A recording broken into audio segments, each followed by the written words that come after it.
The distant echo of gunshots drifted through the dusty streets of Promise Creek as Nora Matthews pressed her back against the rough wooden wall of the church, her tears flowing freely down her dirt-streaked face. Her hands trembled as they cradled her swollen belly, the child within kicking as if sensing its mother's despair. 6 months pregnant, abandoned, and now homeless, Nora had nowhere left to go in this unforgiving frontier town. The year was 1875, and the West showed little mercy to a woman alone. The setting sun cast long shadows across the churchyard as Nora tried to muffle her sobs. She had walked for miles after being evicted from the tiny room she'd been renting, her few possessions now tucked into a worn carpetbag beside her. Each plan she conceived dissolved as quickly as rain in the desert. Her husband Thomas had been gone 5 months, now riding out one morning in search of gold and never returning, leaving nothing but promises and a child growing in her womb. "Madam, you are right back here." The deep voice startled her, and Nora hastily wiped her tears, though it was a futile effort. Standing before her was a tall man with broad shoulders, dust covering his worn leather boots and the hem of his long coat.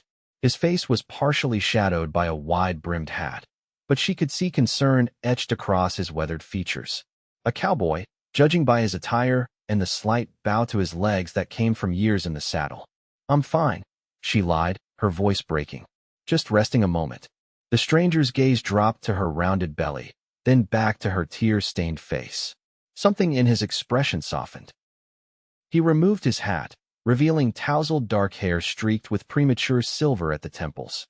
"No, madam," he said gently. "I don't believe you are." He took a step closer, moving slowly as if approaching a skittish horse. "My name's Noah Blackwood.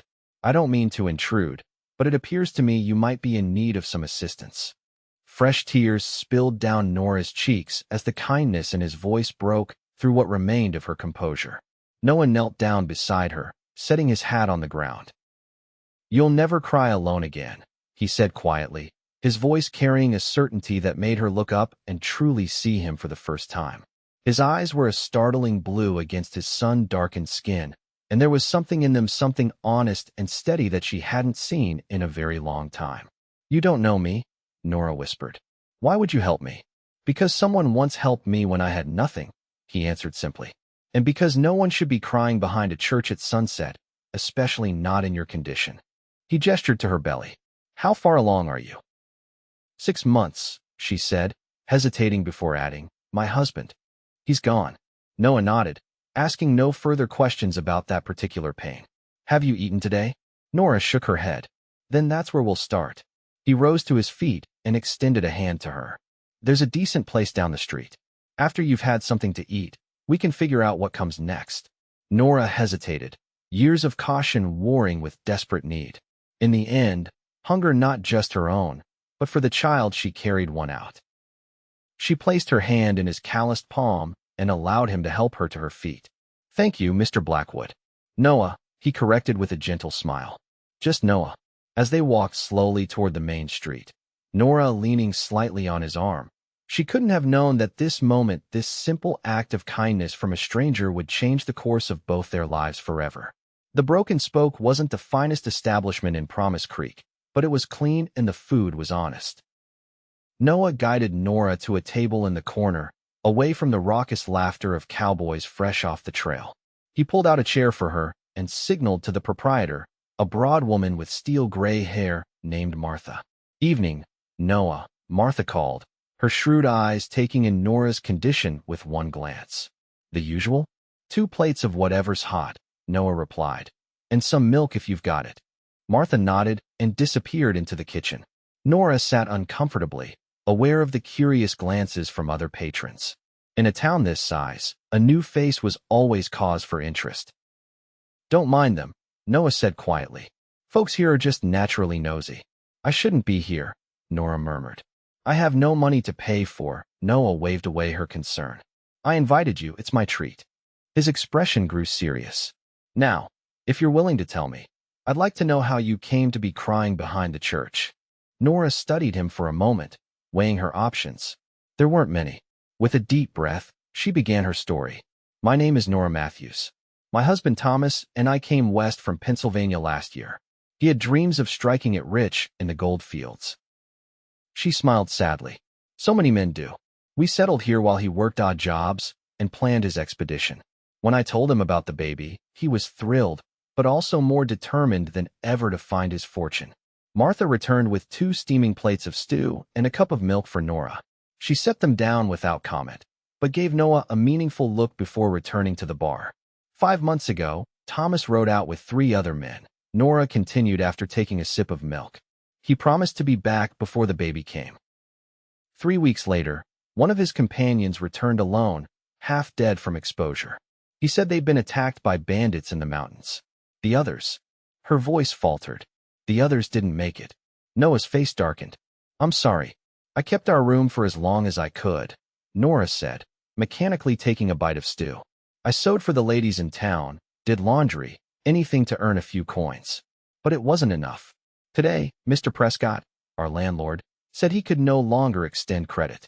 He gave me until sundown to leave. Prescott, Noah muttered, a hint of disgust in his voice.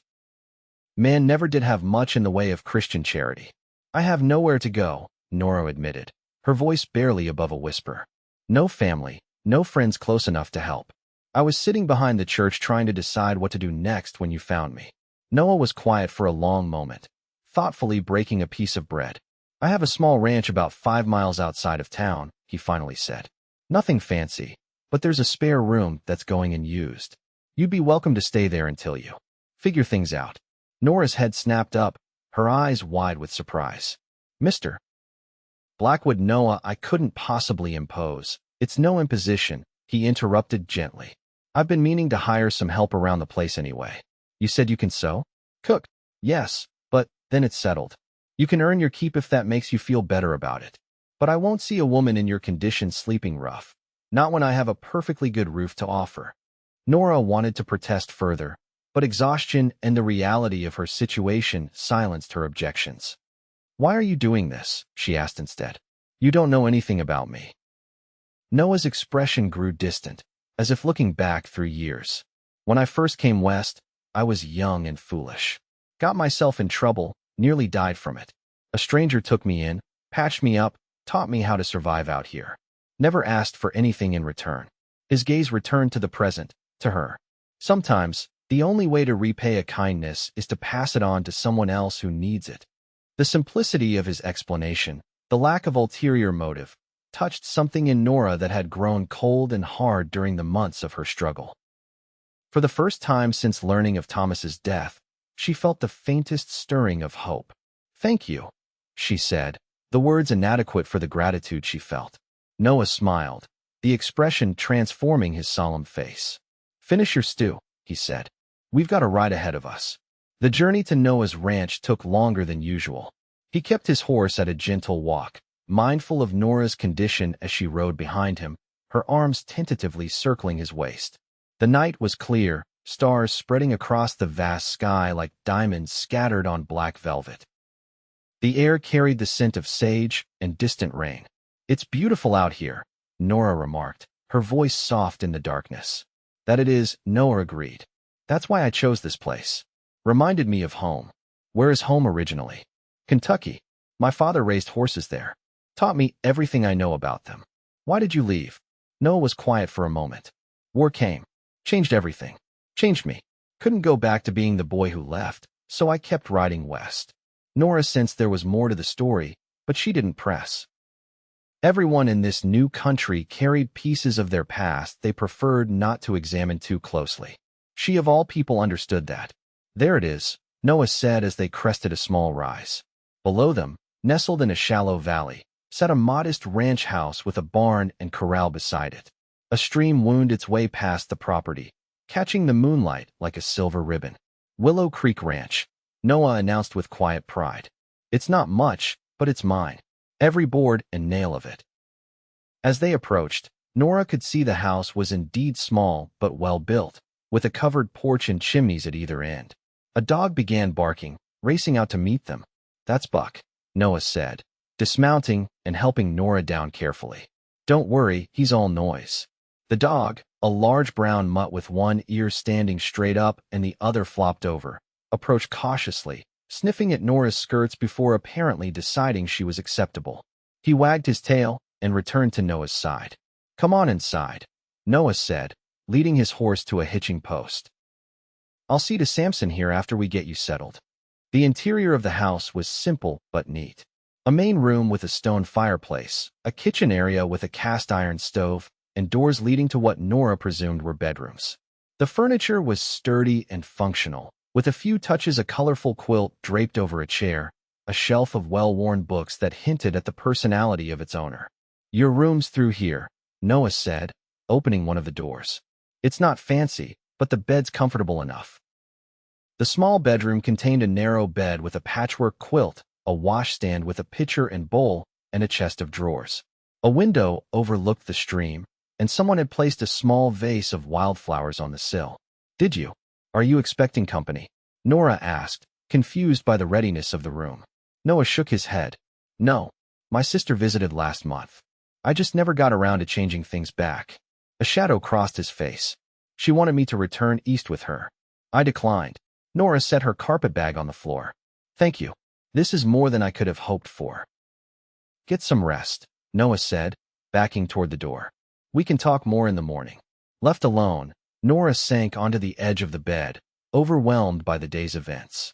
From the depths of despair to this unexpected sanctuary in the space of a few hours. The baby kicked vigorously, as if expressing approval of their new circumstances. "I know," she whispered, stroking her belly. "I don't understand it either. But for tonight at least, we're safe." She was asleep almost before her head touched the pillow.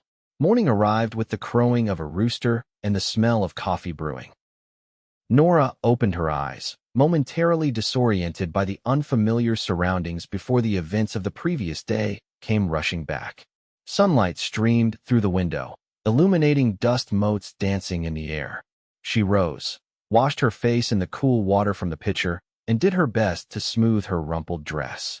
Her hair, a rich chestnut brown that had once been her pride, was a tangled mess after weeks of neglect. She plaited it quickly and pinned it up as neatly as possible before venturing out to face her benefactor. Noah was at the stove, his back to her as he turned bacon in a cast-iron skillet. He'd shed his coat and hat, revealing a lean but powerful build beneath a faded blue shirt. He glanced over his shoulder at the sound of her footsteps. "Good morning," he said with a smile. "Hope you're hungry." "I shouldn't have slept so late," Nora began, embarrassed. "I could have. You needed the rest," Noah interrupted, transferring bacon to a plate. "Besides, I'm up with the sun every day. Habit from years on the trail." He gestured to the table, already set with plates and cups. "Sit. Coffee's hot." Nora obeyed, accepting the cup he poured for her. The rich aroma made her mouth water. "Thank you." Noah brought the food to the table: bacon, biscuits, and a jar of honey. He sat across from her, his movements displaying the easy confidence of a man comfortable in his own space. "I thought we might discuss arrangements," he said after they'd begun eating. "As I mentioned, I could use some help around here. The cooking and cleaning have never been my strong suit." Nora nodded. "I'd be glad to earn my keep. I'm a good cook, and I can mend and clean. Until the baby comes, at least." She hesitated. "After that, we'll cross that bridge when we come to it," Noah said firmly. "For now, you need a safe place to rest and prepare, and I need someone to make this place feel less like a bachelor's shack and more like a proper home." "That seems more than fair," Nora agreed, relief washing over her. The arrangement bought her time to figure out what came next, time to prepare for the child who would soon depend entirely on her. "Good. Then it's settled." Noah rose and fetched the coffee pot, refilling their cups. "Now, is there anything in town you need?" "I have to ride in later to pick up some supplies." Nora thought of her meager possessions in the carpet bag. "No, I have everything I need for now." Noah's eyes took in her worn dress, but he made no comment. Instead, he said, "I thought I might stop by the general store.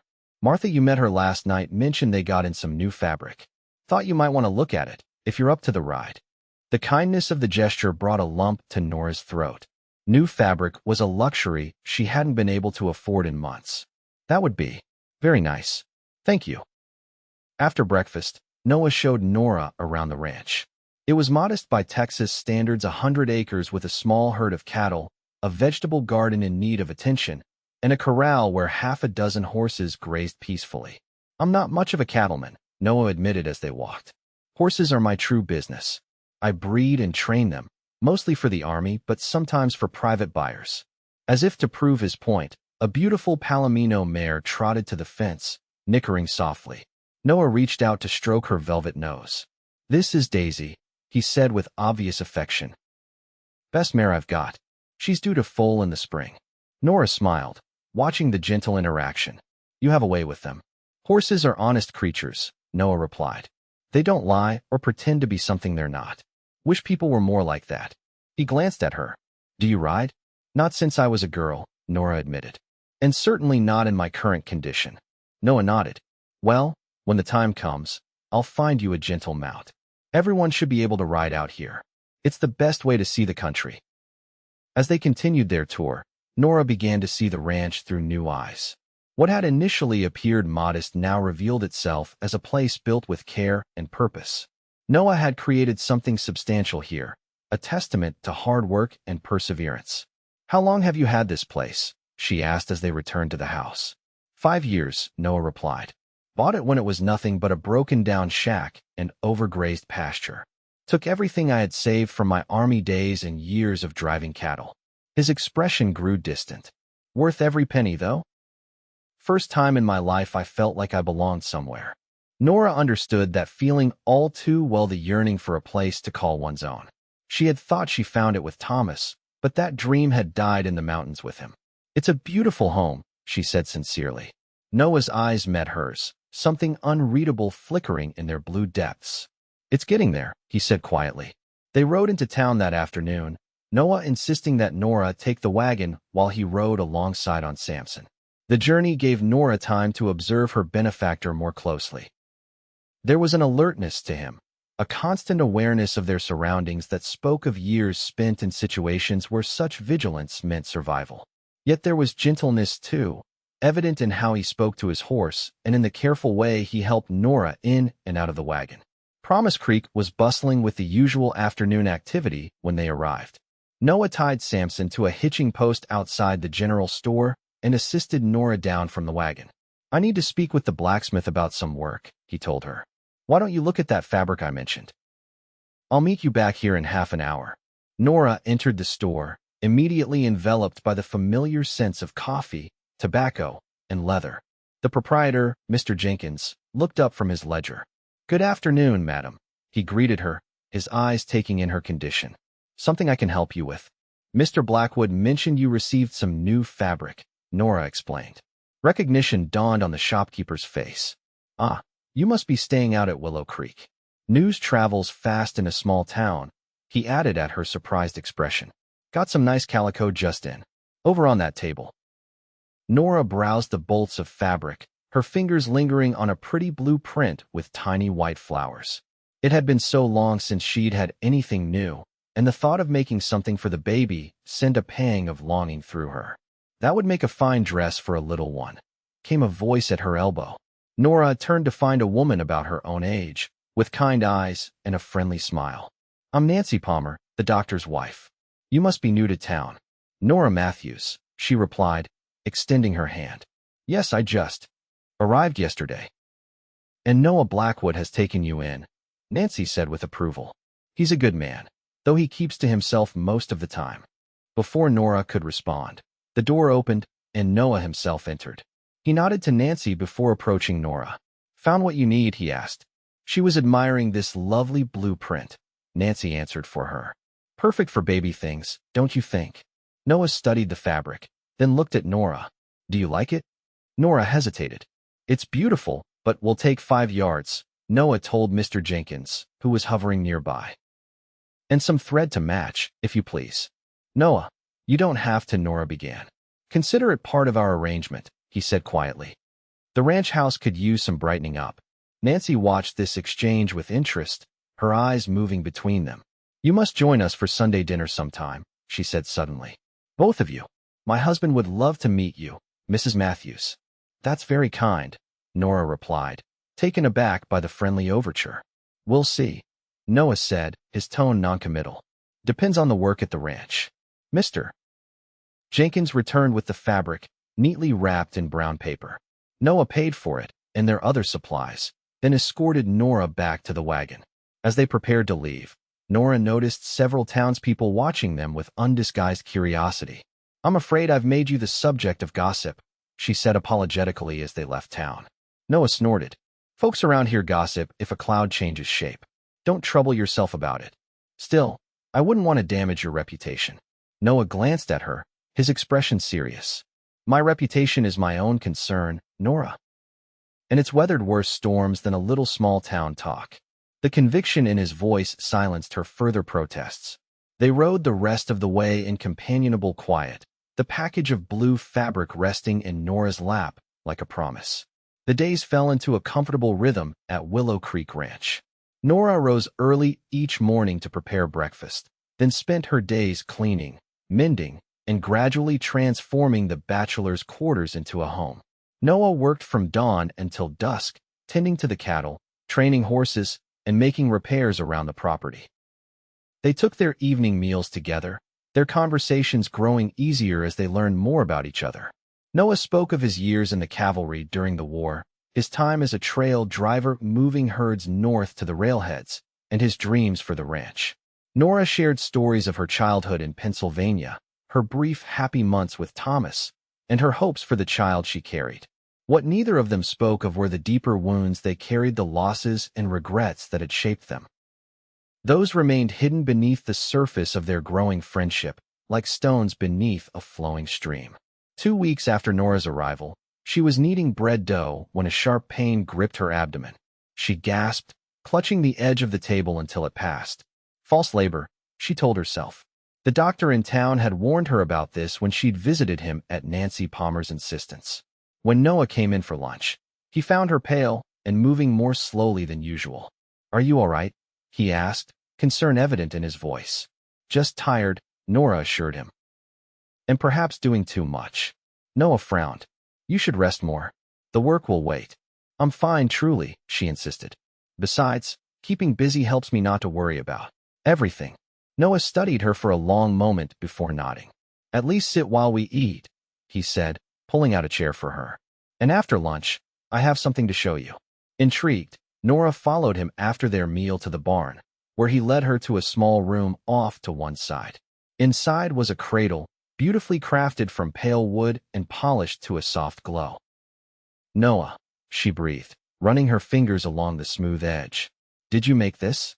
He nodded, a hint of color rising in his tanned cheeks. "Been working on it in the evenings. Thought the little one should have a proper place to sleep when they arrive." Tears welled in Nora's eyes. It was the most thoughtful gift she had ever received, all the more precious for being unexpected. "It's beautiful," she whispered. "Thank you."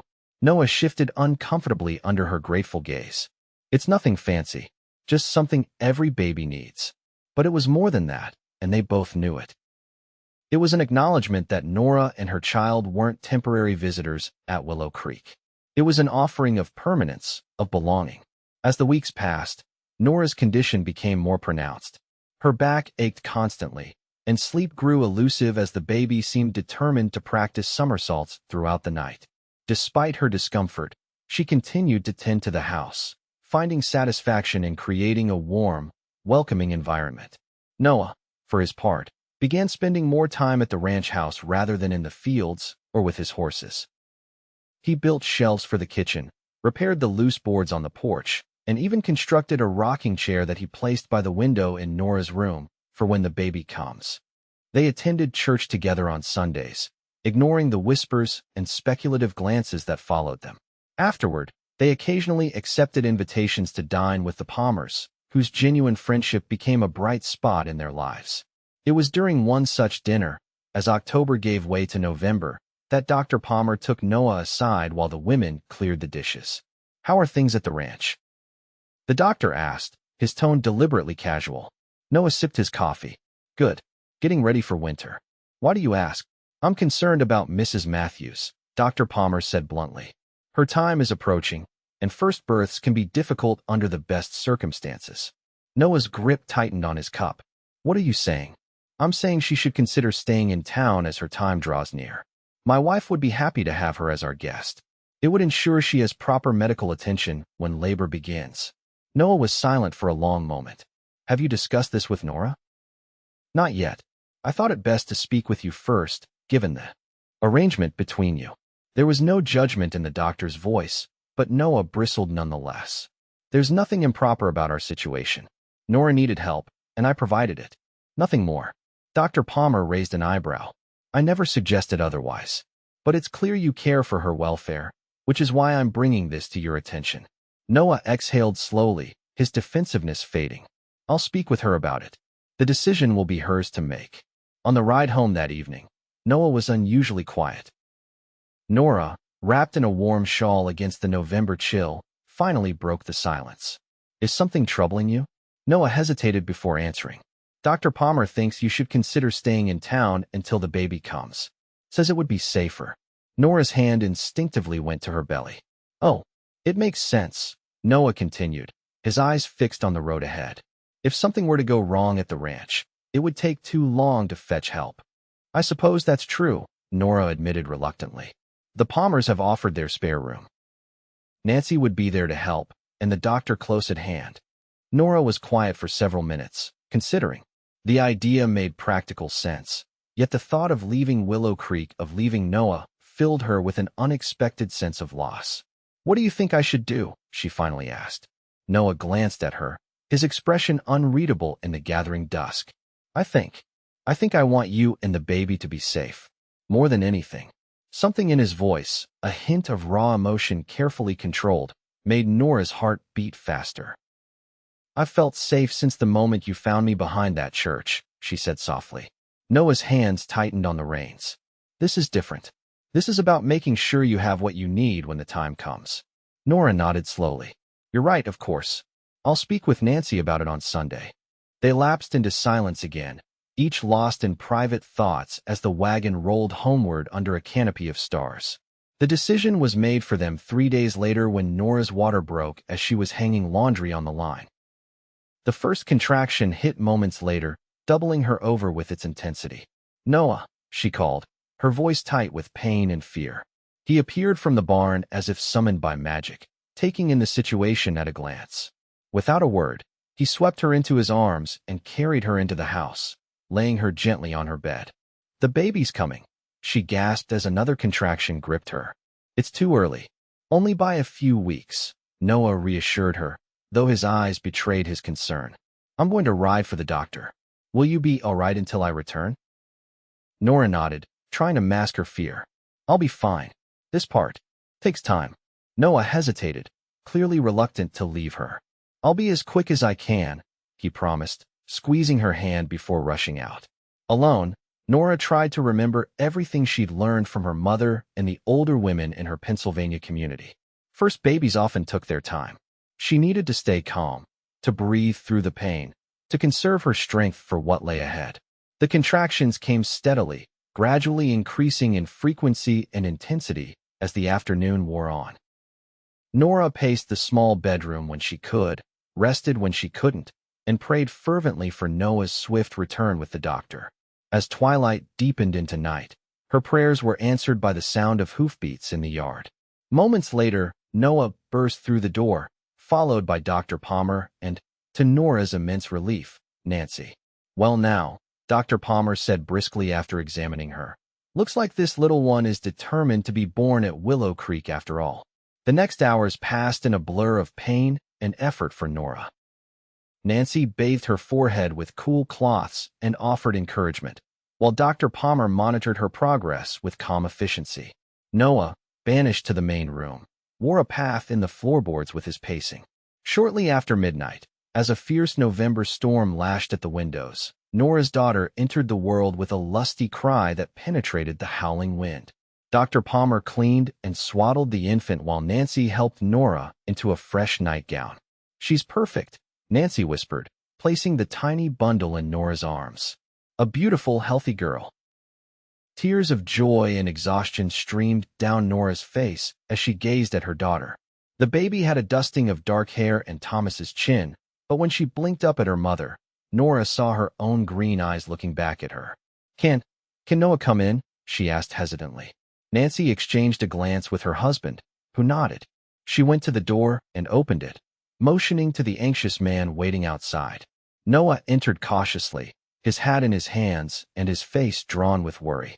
When he saw Nora holding the baby, alive and well, the tension visibly drained from his body. "Come meet her," Nora invited softly. Noah approached the bed, his movements gentle as if afraid he might somehow disturb the fragile new life. He looked down at the infant with wonder in his eyes. "She's so small," he murmured. "But strong," Dr. Palmer assured him. "A fighter, like her mother." Noah reached out tentatively, one finger brushing the baby's tiny hand. To everyone's surprise, the newborn's fingers curled around his in a perfect grasp. "Well, I'll be," Nancy breathed. "She knows who her protector is." Color rose in Noah's cheeks, but his eyes never left the child's face. "What will you call her?" he asked Nora. Nora had been considering names for months, but in this moment, only one seemed right. "Hope," she said firmly. "Her name is Hope." Noah nodded, a smile softening his features. "It suits her." Dr. Palmer cleared his throat. "We should let mother and child rest now. Noah, Nancy will stay the night to help with the baby. I'll return in the morning to check on them both." Noah reluctantly withdrew his finger from the baby's grasp. "Thank you, both of you, for everything." As the others left the room, Nora called out softly, "Noah?" He paused at the door, looking back at her. "Thank you," she whispered, cradling her daughter close. "For keeping your promise. I didn't cry alone tonight." Something passed between them in that moment, something neither was ready to name, but both felt to their cores. Noah nodded once, his eyes holding hers, before quietly closing the door. Winter settled over Willow Creek Ranch, transforming the landscape into a canvas of white and silver. Inside the ranch house, another transformation was taking place as Hope's presence filled the rooms with new purpose and unexpected joy. Noah, who had initially approached the newborn with cautious reserve, quickly became devoted to her. He would hold her for hours, walking the floor when she was fussy or simply watching her sleep in the cradle he had made. In those quiet moments, his weathered face softened into an expression of such tenderness that it made Nora's heart ache to witness it. For her part, Nora found herself observing Noah when he wasn't aware, noting the gentle strength in his hands as he cared for Hope, the patience in his voice as he spoke to her of horses and cattle, as if she could understand every word. It was a side of him she suspected few had ever seen, and the privilege of witnessing it stirred feelings in her that both frightened and exhilarated her. As Christmas approached, Nora busied herself with preparations, determined to make the holiday special despite their modest circumstances. She baked gingerbread and sewed new curtains from scraps of fabric, filling the house with the smells and sights of the season. Noah returned from a trip to town one afternoon with a small pine tree strapped to his saddle. "Thought the house could use some cheer," he explained gruffly as he set it up in a corner of the main room. That evening, they decorated the tree with strings of dried berries, pine cones dusted with flour to resemble snow, and paper stars Nora had cut and painted gold. Hope lay in her cradle, watching the proceedings with solemn interest. "It's not much compared to what you probably had back east," Noah remarked as they stepped back to admire their handiwork. "It's perfect," Nora assured him. "The best Christmas tree I've ever had." Noah cleared his throat, seeming suddenly nervous. "I have something for you." For Hope, actually. He disappeared into his bedroom and returned with a package wrapped in brown paper. "It's not much, but—" Nora unwrapped it to find a small patchwork quilt, clearly handmade but with neat, even stitches. The design was simple stars and moons on a dark blue background. "Noah," she breathed, running her fingers over the soft fabric. "Did you make this?" He shifted uncomfortably. "My mother taught all her children to sew, boys included.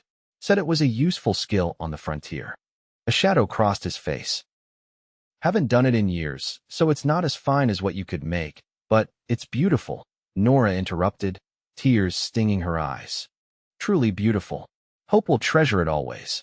She rose on tiptoe and pressed a kiss to his cheek, a spontaneous gesture of gratitude that left them both momentarily frozen in surprise.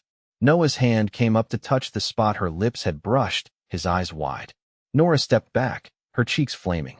"I'm sorry, I shouldn't have—" "No," Noah said quickly. "Don't apologize. It was nice." The moment stretched between them, charged with unspoken feelings, until Hope's sudden cry broke the tension. Nora turned to the cradle, grateful for the distraction. "She's hungry," she murmured, lifting the baby into her arms. Noah nodded, already backing toward the door. "I'll check on the animals before turning in. Good night, Nora." "Good night, little Hope." Alone with her daughter, Nora released a shaky breath. What was happening between her and Noah? And more importantly, what did she want to happen? She had come to Willow Creek broken and desperate, carrying another man's child and burdened with grief. Noah had offered her shelter without expectation, had welcomed her baby as if Hope were his own flesh and blood. The gratitude she felt toward him was immeasurable, but what she was beginning to feel went beyond gratitude. It was something warmer, deeper, more frightening in its intensity. Something she had not expected to feel again after Thomas's death. "What should I do?" she whispered to Hope, who gazed up at her with innocent eyes. "Your father has been gone less than a year. Is it wrong to feel this way about another man so soon?" The baby offered no answers, but as Nora rocked her by the light of the Christmas tree, she found herself thinking of Thomas less as a husband and more as a chapter in her life that had closed. He would always be Hope's father, always hold a place in her heart, but perhaps there was room for a new chapter to begin. Christmas Day dawned clear and cold, with sunlight sparkling on the snow-covered landscape. Nora woke early to find a small package beside her bed, wrapped in a square of red calico and tied with twine. Inside was a delicate silver brooch in the shape of a willow tree, its branches etched with exquisite detail. There was no note, but she knew it could only be from Noah. The gift was both beautiful and meaningful, a symbol of the place that had become her home, and of the man who had made it so. She pinned it to her best dress, a dark green wool that she had carefully altered to fit her post-pregnancy figure, and went to prepare breakfast. Noah was already up, feeding the stock, but he returned as she was taking biscuits from the oven. "Merry Christmas," she greeted him, suddenly shy. His eyes went immediately to the brooch, a smile spreading across his face. "It suits you," he said simply. "It's the most thoughtful gift I've ever received," Nora told him. "Thank you." She handed him a package of her own, a leather-bound journal she had purchased in town with money saved from the eggs she sold, and a new pen to go with it. "I've noticed you sometimes write in the evenings," she explained as he opened it. "I thought you might like a proper place to put your thoughts." Noah ran his hand over the smooth leather cover, visibly touched. "No one's given me something like this before," he admitted. "Thank you, Nora." They shared a quiet breakfast, broken only by Hope's occasional coos from her cradle. Afterward, they bundled up and took the baby outside for her first glimpse of snow, laughing at her wide-eyed wonder at the white world around her. That evening, as they sat before the fire with Hope sleeping peacefully between them, Nora found the courage to ask the question that had been on her mind for weeks. "Noah," she began hesitantly, "what happens when spring comes?" He looked at her, his expression guarded. "What do you mean?" "Our arrangement," she clarified. "You offered me shelter until I figured things out, as you put it. But I haven't really thought beyond surviving the winter, beyond Hope's birth." She twisted her hands in her lap. "I should be making plans, I know. But, do you want to leave?" Noah asked, his voice carefully neutral. "No," Nora admitted softly. "That's just it. I don't want to leave. But I have no right to impose on your generosity indefinitely." Noah was silent for a long moment, staring into the fire. When he finally spoke, his voice was low and intense. "When I found you behind that church, I made a promise. You'll never cry alone again," I said. "I meant it then, and I mean it now." He turned to face her, his blue eyes reflecting the firelight. "I don't want you to leave, Nora. Either of you. Ever." Nora's breath caught in her throat. "What are you saying?" "I'm saying that these past months have been the happiest of my life. I'm saying that this house was never a home until you and Hope filled it with your presence." He reached across the sleeping infant to take Nora's hand. "I'm saying that I love you, though I have no right to, and that I love that little girl as if she were my own." Tears welled in Nora's eyes, but they were tears of joy, not sorrow. "Oh, Noah," she whispered. "I've been so afraid to admit it, even to myself, but I love you too. So much." "Then stay," he urged, his fingers tightening around hers. "Stay and be my wife. Let me be a father to Hope. Let us be a family." The word family resonated in Nora's heart like a bell. A family, something she had lost with her parents' deaths years ago, something she had briefly found with Thomas only to lose again, something she had yearned for with an ache that never quite subsided. "Yes," she said, her voice strong and sure despite her tears. "Yes, I'll stay. Yes, I'll be your wife." Noah's face transformed with joy. He leaned across Hope's sleeping form and kissed Nora gently, a kiss that held both promise and reverence. When they parted, his eyes were suspiciously bright. "This is the best Christmas gift I could have asked for," he murmured. "For me as well," Nora agreed, her heart so full it seemed impossible it could be contained within her chest. Between them, Hope stirred and opened her eyes, looking from one face to the other as if sensing the momentous change that had just occurred. Noah gently lifted her into his arms, and she settled against his chest with complete trust. "Hello, little one," he said softly. "It seems you and your mama are going to make an honest man of me after all." Nora laughed through her tears, overcome with happiness. Outside, snow began to fall again, blanketing the world in pristine white, while inside the ranch house, a family was born. They were married on New Year's Day in the small church where Noah had first found Nora crying. The ceremony was simple but heartfelt, with the Palmers serving as witnesses and Hope watching solemnly from Nancy's arms. Afterward, they celebrated with a dinner at the Broken Spoke, where Martha insisted on providing the wedding cake as her gift to the couple. The townspeople, who had initially viewed their arrangement with suspicion, now raised glasses to toast the new family with genuine warmth. "To Noah and Nora Blackwood," Dr. Palmer proclaimed, "and to little Hope, who brought them together. And to new beginnings," Noah added, his eyes never leaving his bride's face. "May they be even better than we dare to dream."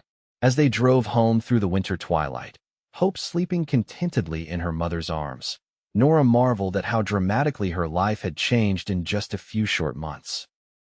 From destitution and despair to love and security, from loneliness to family, it seemed almost too good to be true. "What are you thinking?" Noah asked, noticing her pensive expression. "I'm thinking about the day we met," she replied. "How close I came to not being there when you found me.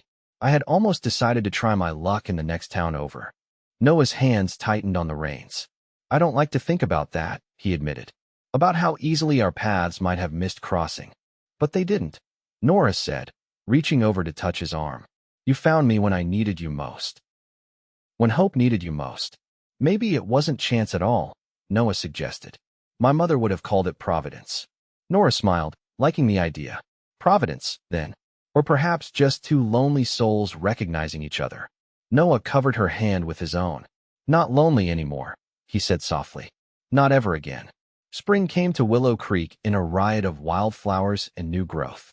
The stream that gave the ranch its name ran high with snow melt, and the pastures turned emerald green almost overnight. As the land renewed itself, so too did the small family that called it home. Hope thrived, growing from a solemn newborn into a cheerful, curious baby who delighted in everything around her. She had her mother's green eyes and determination, but her smile, everyone agreed, was pure Noah-wide and warm and lighting up her entire face. For Nora, the transformation was equally profound. The desperate woman who had once cried behind a church was now the confident mistress of Willow Creek Ranch, her days filled with purpose and her nights with love. She planted a vegetable garden twice the size of Noah's original plot, started a flock of chickens that produced the best eggs in the county, and even learned to ride again, just as Noah had promised. Noah himself seemed to stand taller, to laugh more readily, to approach each day with renewed vigor. The ranch prospered under his care, his reputation as a horse trainer spreading far enough to bring buyers from as far away as Denver and San Antonio. "I never knew it could be like this," he confessed to Nora one evening as they sat on the porch, watching the sunset paint the sky in shades of gold and crimson. Hope was asleep on his chest, her small hand curled trustingly around his finger. "I thought I'd made my peace with solitude. Thought it was all I deserved after everything." Nora leaned her head against his shoulder. "And now I know better," he said simply. "Now I know that sometimes life gives you a second chance, if you're brave enough to take it." Nora smiled, understanding completely. She had been given a second chance, one she had grasped with both hands. "Do you ever regret it?" she asked. "Taking in a pregnant stranger, becoming a father to another man's child?" Noah looked down at Hope, his expression tender. "Not for a single moment," he assured her. "From the first time I held her, she was mine in every way that matters." He pressed a kiss to the sleeping baby's head. "Thomas gave her life, and for that I'll always honor his memory. But I'm the one who gets to watch her grow, to teach her to ride, to walk her down the aisle someday. I'm the luckiest man alive." Tears pricked at Nora's eyes. "We're the lucky ones," she whispered, "to have found you." Their life wasn't without challenges, of course. The frontier demanded resilience and hard work from all who sought to tame it. There were droughts that threatened the cattle, storms that damaged the barn roof, and the constant small emergencies of ranch life. But there were joys too, simple but profound. Hope's first steps taken across the kitchen floor into Noah's waiting arms. The night Noah taught Nora to dance under the stars to no music but the whisper of the wind. The Sunday afternoon spent reading aloud on the porch, taking turns with Hope dozing between them. As Hope's first birthday approached, Nora found herself reflecting on the journey that had brought them to this point. She was in the garden, harvesting early peas, when Noah rode up from checking the herd. "Everything all right?" she asked, noting his thoughtful expression as he dismounted. "Fine," he assured her, but there was something in his manner that suggested he had news to share. "What is it?" she pressed, wiping her hands on her apron. Noah took a deep breath. "I got a letter today. From my sister in Kentucky." Nora nodded, encouraging him to continue. He rarely spoke of his family back east, though she knew from fragments he'd shared that there had been some kind of breach before he came west. "My father is ill," Noah said, his voice carefully controlled. She thinks I should come home. To make peace before it's too late." Nora's heart constricted at the pain evident beneath his measured words. "Oh, Noah, I'm so sorry." He shrugged, trying for nonchalance but achieving only tension. "It's been 15 years. Don't know what difference it would make now." "It might make all the difference in the world," Nora said gently. "For both of you." Noah looked away, his jaw working.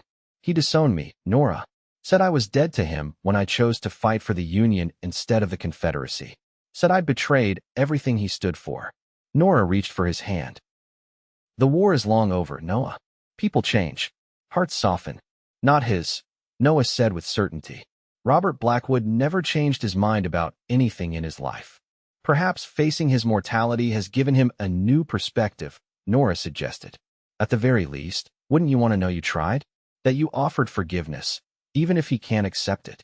Noah was silent for a long moment, his eyes fixed on the distant mountains. "I don't know if I can forgive him," he finally admitted. "But I'd like him to meet you. To meet Hope." His voice softened. "To see that despite everything, I found happiness." Nora squeezed his hand. "Then we'll go. All of us. Together." Noah's eyes widened. "You do that? Make that journey with a 1-year-old? For you?" Without hesitation, Nora stepped closer, wrapping her arms around his waist. "You've given us so much, Noah. Let us give you this." The decision made, they prepared for the journey east. It would be a long trip by train where possible, by stagecoach where necessary with a small child in tow. Noah arranged for a neighboring rancher to look after the property in their absence, and Nora carefully packed clothes for every possible weather condition. Hope, blissfully unaware of the significance of their journey, treated the entire experience as a grand adventure. She charmed their fellow travelers with her sunny disposition, even during the less comfortable stretches of the trip. As they crossed into Kentucky, Noah grew increasingly tense. The rolling green hills and lush pastures of his childhood seemed to both welcome and accuse him, stirring memories he had long kept buried. "It's still beautiful," he murmured as their rented carriage carried them along a winding country road. "I'd almost forgotten how green everything is here." Nora, holding a sleeping Hope on her lap, studied her husband's profile. "Are you glad we came?" Noah hesitated before answering. "Ask me again after we've seen him," he said finally. Blackwood Farm came into view around the next bend, a sprawling white farmhouse with a columned porch, surrounded by immaculate pastures where sleek thoroughbreds grazed. It was grander than Nora had imagined, speaking of generations of prosperity. "Your family bred racehorses?" she asked, impressed. Noah nodded. "Some of the finest in Kentucky." My father expected me to take over the business someday. His expression darkened. Just one more way I disappointed him. Before Nora could respond, the carriage pulled up before the house. The front door opened, and a woman in her early 40s hurried down the steps. Noah's sister Emily, whom Nora recognized from her frequent letters. "Noah," she cried, tears already streaming down her face. "Oh, thank God you came." Noah barely had time to step down from the carriage before she enveloped him in a fierce embrace. He stood stiffly for a moment before his arms came up to return the hug. "Hello, Em," he said gruffly. "It's been a long time." Emily pulled back to study his face, her hands gripping his shoulders. Too long. Far too long. Her gaze shifted to Nora and Hope, who had awakened and was regarding the newcomer with solemn interest. "And this must be your family." Noah's expression softened as he turned to help Nora down. "My wife, Nora, and our daughter, Hope." Emily embraced Nora warmly. "I'm so glad to meet you at last. Your letters have meant the world to me." Nora had begun corresponding with her sister-in-law shortly after the wedding, sensing Noah's unspoken longing for connection to his past despite his protestations to the contrary. "How is he?" Noah asked, his voice low. Emily's smile faded. "Holding on. The doctor says it could be days or weeks." She touched her brother's arm. "He asks for you, Noah. Every day." Something flickered across Noah's face: surprise, doubt, a complicated mixture of emotions Nora couldn't fully decipher. "Well," he said, squaring his shoulders, "I suppose we shouldn't keep him waiting any longer." They followed Emily into the house, which was as impressive inside as out: high ceilings, fine furniture, family portraits lining the walls. Nora noticed Noah's gaze lingering on a painting of a dark-haired woman with kind eyes. "Mother," he murmured in response to her unspoken question. "She died while I was at war. Never got to say goodbye." Nora slipped her hand into his, offering silent support as Emily led them upstairs to a large bedroom at the end of the hall. She knocked softly before opening the door. "Father?" "Noah's here. With his family." The man in the bed looked like a diminished version of what must have once been an imposing figure. His hair was white, his face gaunt with illness, but his eyes the same startling blue as Noah's were, alert and piercing. "So," he said, his voice surprisingly strong, "the prodigal son returns." Noah stiffened beside Nora. "Hello, Father." Robert Blackwood's gaze moved from his son to Nora and Hope. "And he brings a wife and child. Come closer, let me see you properly." Nora approached the bed, Hope secure in her arms. "It's a pleasure to meet you, Mr. Blackwood. I'm Nora, and this is Hope." The old man studied them intently.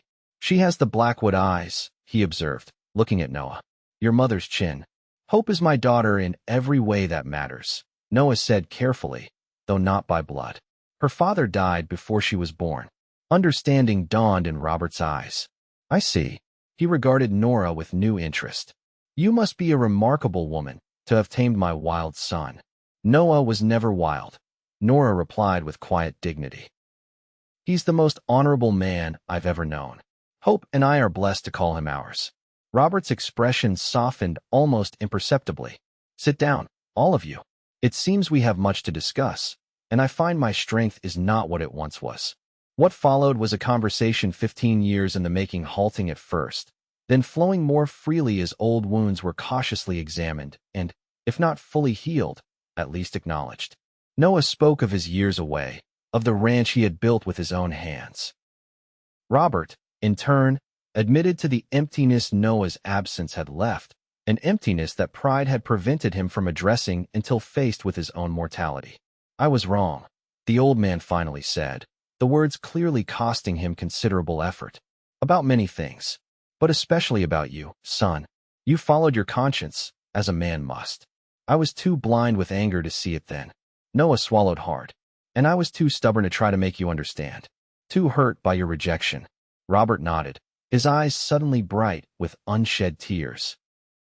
"We Blackwood men have always been too proud for our own good." He looked at Hope, who had climbed onto the bed and was now playing contentedly with his pocket watch. "Perhaps this little one will inherit her mother's wiser nature. She's stubborn enough to be a Blackwood," Nora said with a smile. "But she has a good heart. Like her father."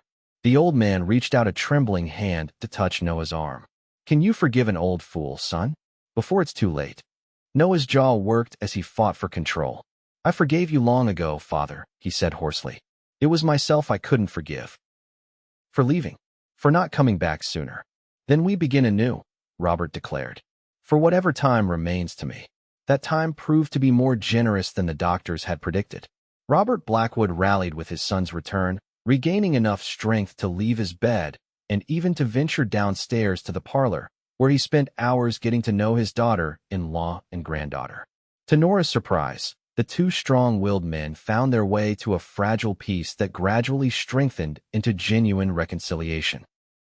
They still disagreed on many things: politics, the proper way to train a horse, the future of the South, but they learned to express those disagreements with respect rather than rancor. As the weeks passed, Noah began to reconnect with the land of his birth, taking Hope for walks around the property, showing her the horses, and telling her stories of his childhood. Nora often found them in the paddock where the yearlings were kept, Noah explaining the finer points of equine conformation to his wide-eyed daughter. She's a natural with horses, Robert observed one afternoon as they watched from the porch. Just like you were at that age. Noah nodded, a smile playing at his lips. She's fearless. Gets that from her mother. The old man glanced at Nora. Will you stay? He asked abruptly. After I'm gone. The farm needs a Blackwood to run it.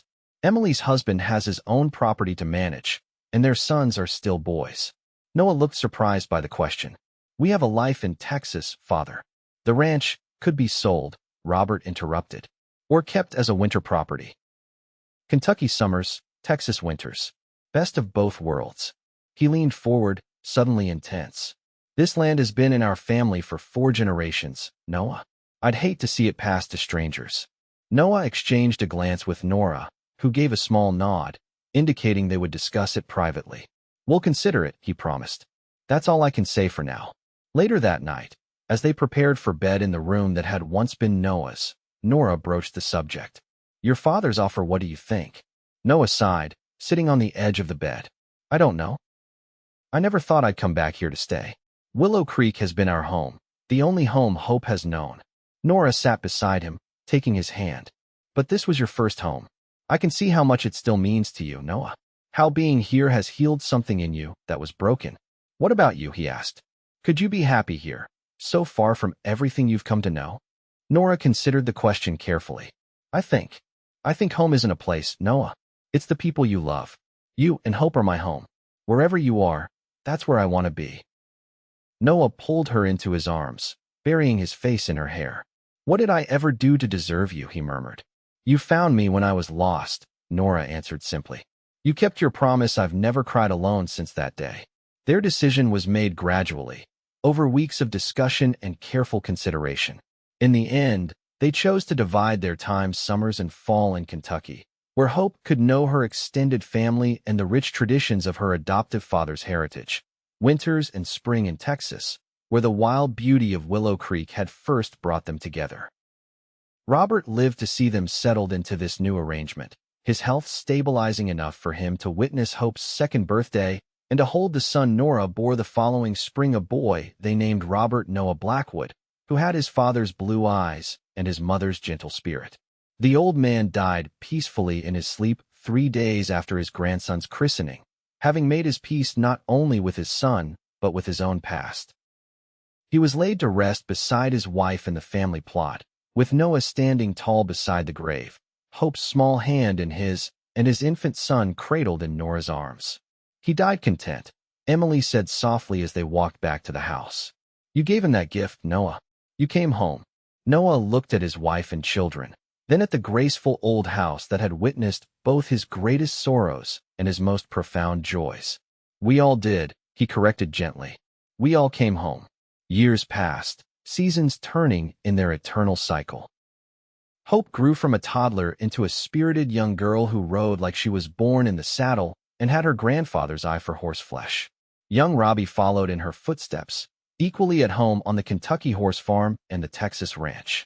They were joined in time by a sister, Lily, who arrived during a spectacular thunderstorm that Noah always claimed was nature's way of announcing her dramatic personality. The family moved between their 2 homes with the changing seasons. building traditions that honored both the refined culture of the bluegrass and the rugged independence of the frontier.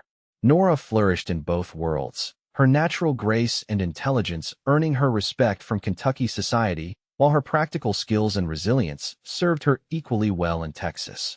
She became known for her gardens, which produced the finest vegetables in both locales, and for her quiet philanthropy, particularly toward women facing circumstances similar to those she had once endured. Noah, too, found fulfillment in their dual life. In Kentucky, he revitalized the family's horse breeding operation, introducing bloodlines from his Texas stock that produced animals of exceptional stamina and intelligence. In Texas, he expanded the ranch, adding to their holdings until Willow Creek was one of the most prosperous properties in the county. But their greatest achievement, both agreed, was the family they had built, not just their children, but the extended circle of love that included Emily and her family, the Palmers back in Promise Creek, and the many friends they had gathered along their journey. On their 20th wedding anniversary, Noah surprised Nora by taking her back to Promise Creek. The town had grown considerably, with a proper hotel and even a small theater, but the church where they had first met still stood, solid and unchanging. "Why are we here?" Nora asked as Noah led her around to the back of the building, to the very spot where he had found her crying all those years ago. Noah took both her hands in his. "I wanted to remind you of a promise I made right here," he said, his voice husky with emotion. "I told you that you'd never cry alone again." Nora's eyes filled with tears, but they were tears of joy. "And you've kept that promise every day since." "I wanted to make you a new promise," Noah continued, "for the next 20 years, and however many more we're blessed with after that." He reached into his pocket and withdrew a small box. Inside was a ring set with sapphires that matched his eyes. "I promise to love you more with each passing day, to cherish the family we've built, and to never take for granted the miracle that brought you into my life." Nora was too moved to speak. Instead, she threw her arms around his neck and kissed him with all the passion of their first embrace, tempered now by the deep, abiding love that had grown between them over 2 decades of shared joys and sorrows. As they walked back to the hotel hand in hand, Nora reflected on the extraordinary journey that had begun behind this church.